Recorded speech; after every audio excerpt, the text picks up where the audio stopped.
Hello there, beautiful souls. Welcome back to the Living Simply channel. My name is Fatih, your favorite Moroccan astrologer, whose sole mission is to help you tap into that badass queen or king energy that you have within.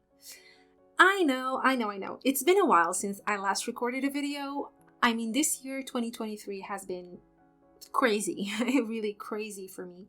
But I'm back, and I'm back with a new concept, which is going to be called the Cosmic Whispers podcast. I am so excited about this. And it's going to be podcast type videos where I'm going to be sharing a lot of hands-on astrology concepts to help you grow and live the simple life. That's what I'm all about, right? So yeah, stay tuned for that. And I cannot wait to share more of that project with you guys. But today, before I begin with the astrology-themed podcast, I want to share a life-changing experience with you. It happened this September. A powerful earthquake shook Morocco, killing more than 1,000 people, destroying buildings, and setting off a scramble to rescue those trapped under the debris. The magnitude 6.8 quake struck less than 50 miles from the ancient city of Marrakesh, a popular tourist destination. Rural areas that are difficult to access suffered the most severe damage, officials said. So I was in Marrakesh during the Moroccan 2023 earthquake. Yes, I was there, and it happened on September 8th. And while I was fortunate not to lose any family members, the impact of this natural disaster left a lasting impression on me. And in this video, I want to talk about some of the lessons that I learned from surviving a 6.9 earthquake. Truth be told, I hesitated a lot before making this video or releasing it because a lot of people made a lot of buzz about other people's sadness or tragedy. And I didn't want to be like those people who use that momentum to gain social approval and reach and money overall. So I wanted to wait until people's memories started fading a little bit, because we do live in a world, unfortunately, where there's tragedy after tragedy, and the average attention span is only of a couple seconds. So for me, I don't want to forget about some people's struggles. I don't want to forget about this tragedy. These people who demanded blankets and foods and whatnot after their homes collapsed, after they lost their family members, they're still out there. You know, they still need our help. They haven't disappeared.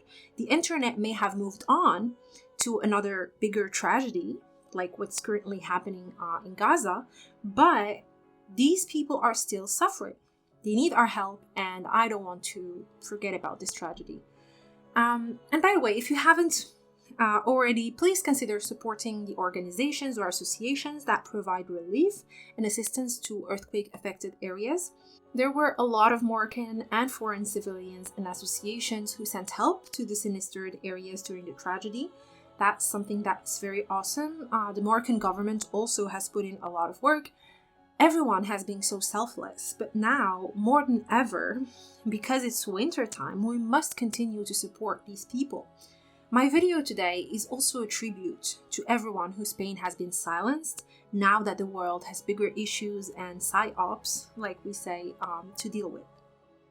So the first and most profound lesson that I learned on September 8th is the fragility of life. I mean, it's easy to get caught up in our daily routines, thinking that tomorrow will always come. But the truth is, you never know when your day could be your last. The earthquake made me realize just how unpredictable life can be.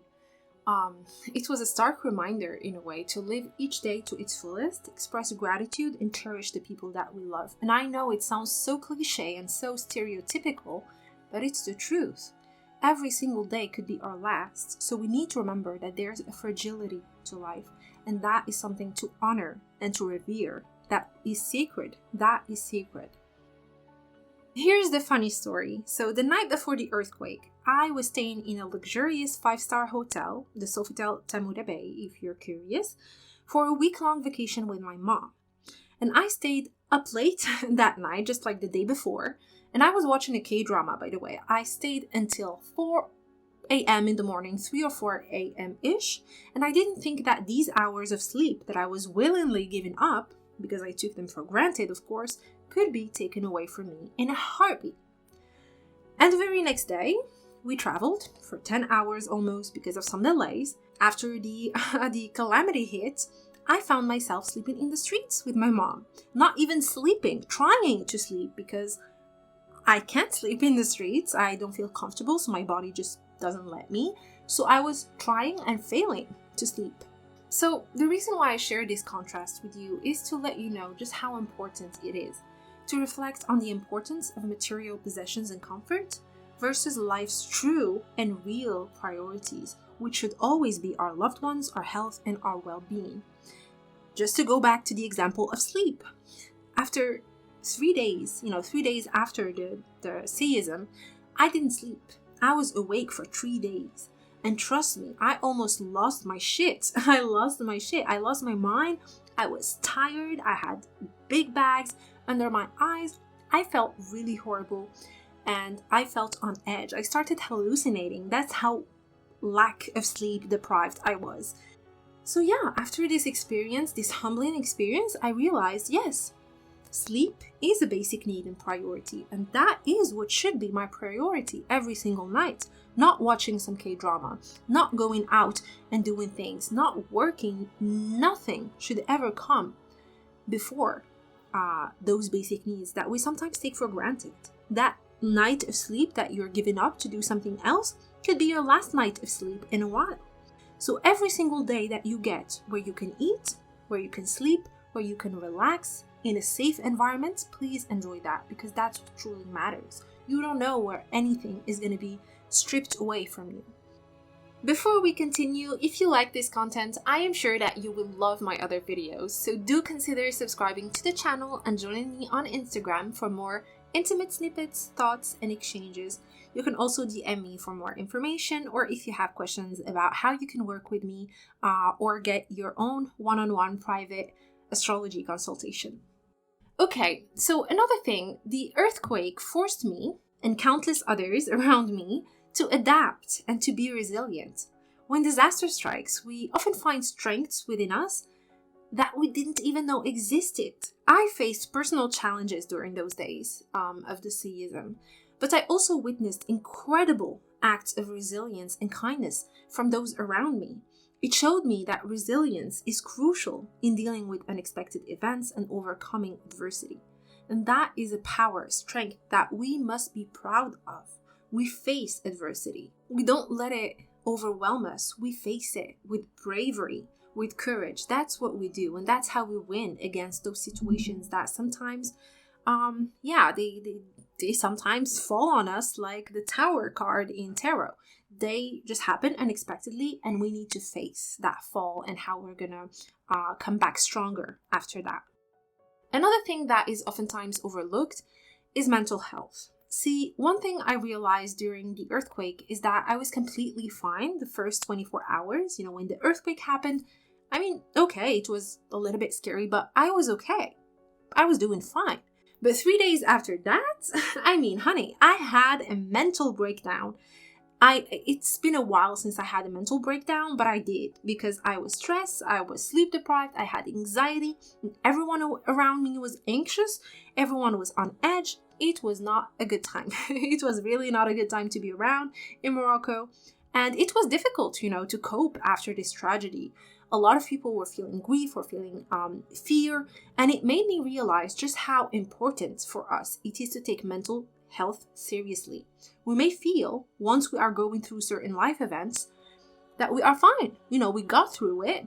There's no visible damage. We're okay. But just like the earthquakes, there's always aftermaths. Some of these aftermaths are less obvious than others. So it is up to us to take it into our hands to soothe our pain, to regulate our nervous system, to release the pent-up energies, to stop overthinking, and to do the things that bring us calm and peace. Because if we do not, these things go to our unconscious mind, and they can manifest as illness, they can manifest as anxiety, as anxious thoughts, as limiting beliefs. They can manifest in ways we are not ready for. They can manifest as limitations, as sabotage, and we do not need that. So whenever you go through something traumatic, something difficult in your life, even if you feel like you've gotten through it, journal, write about it. Try to do all the modalities that are working for you to help you get over it, and to really go to the bottom, to the deepest bottom of things, and see if there is no lingering hidden trauma that is still within your body. It is stored in the body. Usually it's around the belly area. We can feel it in our gut, we can feel it in our chest. So yeah, release all of that and focus on the mental health part, because it is so important, guys. Like, I cannot stress this enough. On another side, one of the most heartwarming aspects of the earthquake experience was the sense of community and solidarity that emerged amongst my people in Morocco. Strangers became friends, neighbors helped each other, and it was a reminder of the strength of the human spirit. It reinforced the idea that during times of crisis, coming together as a community is essential for our well-being. And I'm not going to stop there. I'm going to continue to say that it's not just during the times of crisis that we should be working as a community. That is how the new Earth and the 5D dimension, in a way, should function. That's how we should be as a species at all times. But during those times of crisis, we are reminded of that nature, of that essence that we have as human beings, which is to be together, to work as a group, to unite. For me, the earthquake also highlighted the importance of being prepared for natural disasters, even in seemingly safe areas, because Marrakesh, as an example where I was a city. It's a big city, Marrakesh, of course, in Morocco, and it's near the epicenter of the seism. And this area has never been, in a long time, struck by a seism of this magnitude. It is not a very seismic area. So it was very weird for people to deal with these things. You know, you have other areas in Morocco that are more prone to seisms and seismic activity. So they are probably more prepared, but not the people in Marrakesh. So it's crucial to know what to do in case of an emergency, to have a plan and to be informed about evacuation procedures, as an example, what to do if there's an earthquake. Because a lot of people in my neighbors, as an example, they were clueless. Some of them thought that it was a good idea to hide behind, just underneath buildings or tall structures. And we were like, no, like, you have to get away from that. You can't go back. Some of the basic notions of emergency preparedness were not there. So it is up to us as individuals to look at those things, not in a way that instills fear, not because we are paranoid, not because we are fearful, but because we need to have a plan. What if something goes wrong? What if there's a flood? What will you do? What if there's a terrorist attack? What will you do? What if there's an earthquake? What will you do? You need to have the answers to these questions, at least in theory. Of course, you're not going to be prepared for everything, but you need to have the general ideas, not just for your own safety, but for the safety of your loved ones as well. All this to say, guys, I'm incredibly grateful for my safety and the well-being of my friends, of my family, of everyone around me, and my lovely Moroccan people who were hurt. And I'm truly sad to think that many people lost their lives.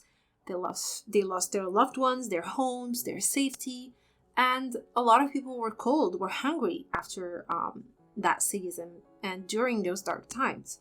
If you have your own survival story or lessons learned from challenging situations such as this one, please, I want you to share them with me in the comments below. Let's keep this conversation flowing about Morocco's deadly earthquake and support one another, because this has been the deadliest earthquake in Moroccan history. And I don't want this conversation to end, because the people who lost their homes are still homeless. We need to have enough empathy within our hearts to keep sharing their stories and keep raising their voices, because they are not heard. If you have found this video interesting, please don't forget, as always, to share it with the people who might also like it, to comment, to like, and to subscribe to the channel. Together we can make a difference. I believe in that truly, and I thank you for watching. See you next time. Bye bye.